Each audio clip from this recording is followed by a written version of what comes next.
They called it the Whispering Shore. Dumas Beach locals would tell you it was just the wind, the way it moved across the black sand, the sound of the waves breaking. But some knew better. Some knew the shore spoke. Ria. She knew better. She heard her name in those whispers long before she ever returned there for the last time. It all started with a promise. Arjun had promised her forever, right there, on Dumas Beach, under a pale moon with the waves glowing silver at their feet. He took her hands, looked into her eyes, and swore it. No matter what happens, I'll never leave you, a beautiful lie. Just 2 months later, he married someone else. The news shattered Ria. The humiliation, the heartbreak. She couldn't face her family, her friends, so she returned to the place where the promise was made, to the Whispering Shore. It was a stormy night. She stood at the edge of the water, rain and tears mixing on her face. Tasting of salt. You lied, she whispered to the dark, churning sea. And for the first time, the sea seemed to answer her back. By morning, her body was found, tangled in seaweed at the water's edge. The official report said suicide. After that, the beach went quiet. Too quiet until Arjun started hearing things. It began subtly, a soft sound at his window at night. A faint whisper that sounded so much like Ria's voice calling his name. He dismissed it. It was guilt, he told himself, insomnia. His mind playing tricks on him. But then came the footprints. Wet sandy footprints leading from his front door, right into the middle of his bedroom.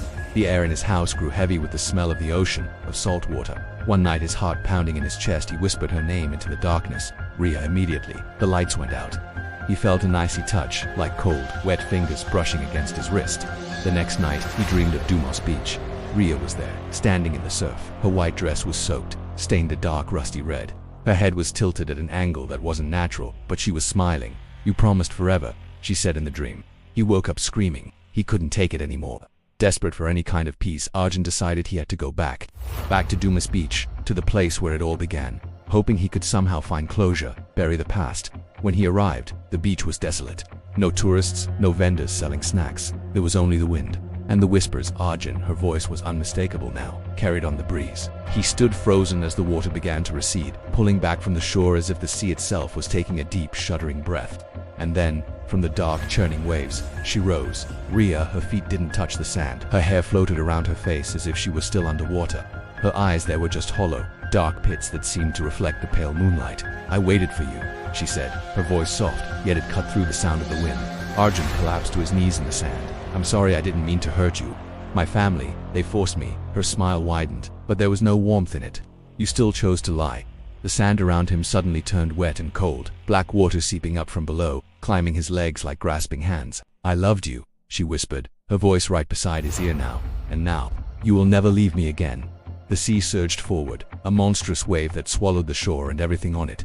The next morning, tourists found a neat pile of Arjun's clothes near the shoreline. His body was never recovered.